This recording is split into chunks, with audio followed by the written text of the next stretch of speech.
It's not for everybody. Not everybody's gonna be okay with getting punched in the face. Sometimes I fucking feel I'm crazy, bro. I'm like, man, my career is getting punched in the face and knocking people out, choking people out. It's not normal, you know, getting locked in a cage and going out there and just fucking fighting. It's not normal to like love that, you know, so it's not meant for everybody. But you know, there's some people that could take it. There's some people that get excited off of it.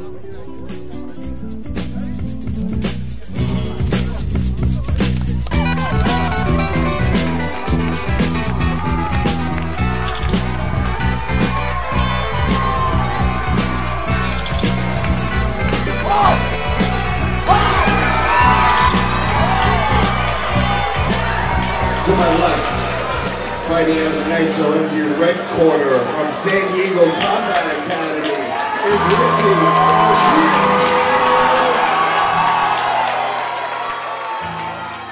No, I don't think that all b-boys should do this, but maybe you should try it.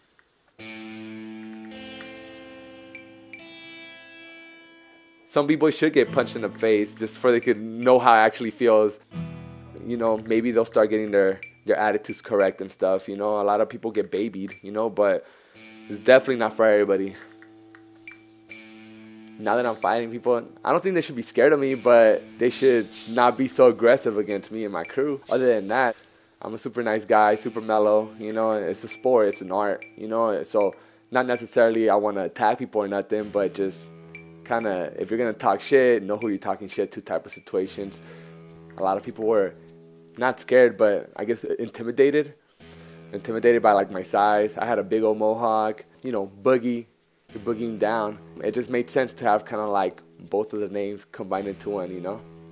If anybody knows Boogeyman, he's a warrior, but he's such a chill dude, you know. He's humble, he's chill, you know. You talk to him, you wouldn't even expect him being a crazy fighter. He looks crazy, but in reality he's a super gentle dude.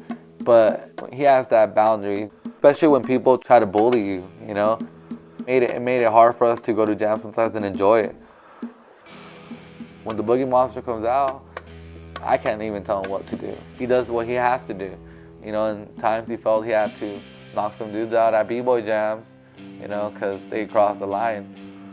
Where every action, there's a reaction, you know, and yeah, it's basically how it goes down. Like, we never try to like fight in the b-boy scene. We don't want to be known as that. I definitely feel that in the earlier stages of our dance career, like we were probably one of the most hated crews in the United States, maybe the world. We would get flown out to different states and countries just for people could battle us. You know, it's like, and people wanted that. They wanted to see us lose. Generally, like, they don't like how you dance, they don't like what you're doing, and it sucks, you know, especially when that's not your intentions. But you know, it wasn't that we were trying to be different. It was that it just became that way. As we were growing up, we were always kind of into like the punk kind of rock scene. When we started going to jams, it started becoming more like a hatred type of thing. Like, people was like, that's not how you do this. It was never intentional to be that way or to dance that way. It was just how we were doing it, you know. It was free, it was fun. We never been taught how to do it the right way. We just did it because we loved it, and that's what we knew. We got popular in the b-boy scene, you know, just by taking the role as the villains. And once we did that, you know, we knew we needed to get better. We knew we needed to get more creative. We knew that every weekend, anywhere we go, we're gonna get called out. And we liked that, you know, we liked getting flown out to get called out. It was exciting. They made b-boying exciting.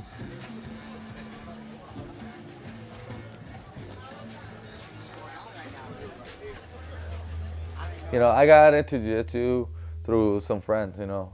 My homie Sur, b-boy Sur, you know, introduced me to Ryan Foreign from 10 Planet Vista. They needed a dance instructor, and you know, they offered me free classes, you know, and I embraced it and I took advantage of it. And you know, obviously because of our b-boy skills, that made us progress quicker because our bodies could bend and do things that other people can't do. So you know, I got lucky that I met Ryan, and he introduced me to jiu-jitsu, and then you know, I started doing it. My brother started doing it. The whole freak show started doing it, and we just fell in love with it. From that, my brother became an MMA fighter.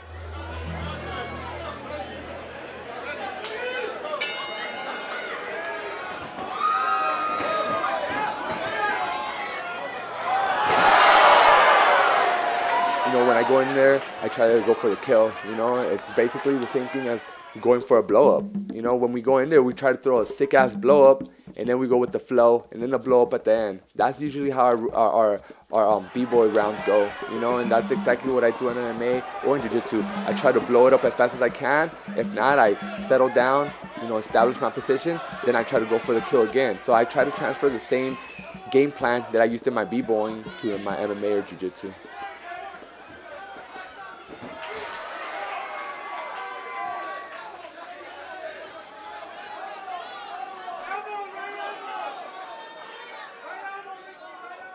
You know, even if it looks like we're losing by points, as long as at the end I get that blow up and I finish the dude, then it's all worth it. Because I know no matter what, that blow up shut him out. It was a finisher, you know. In dancing, it's a little more controversial because a blow up could be defined in so many different ways. Our blow up might be different from your blow up.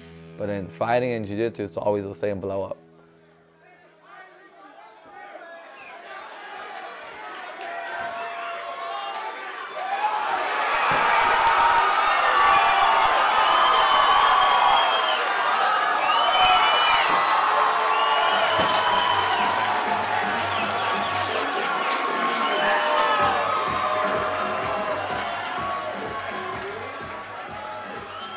You know, b-boying's always my passion, and it's always gonna be my passion. It's like my first love, you know, like it's something that nobody could ever take away from me, you know, like even growing up, people's like, you're still dancing? It's like, yeah, like it's the only thing that made me grow up. It's the only thing that I had so much love for that I can never get rid of. But once going into jiu-jitsu and MMA, these became my loves as well.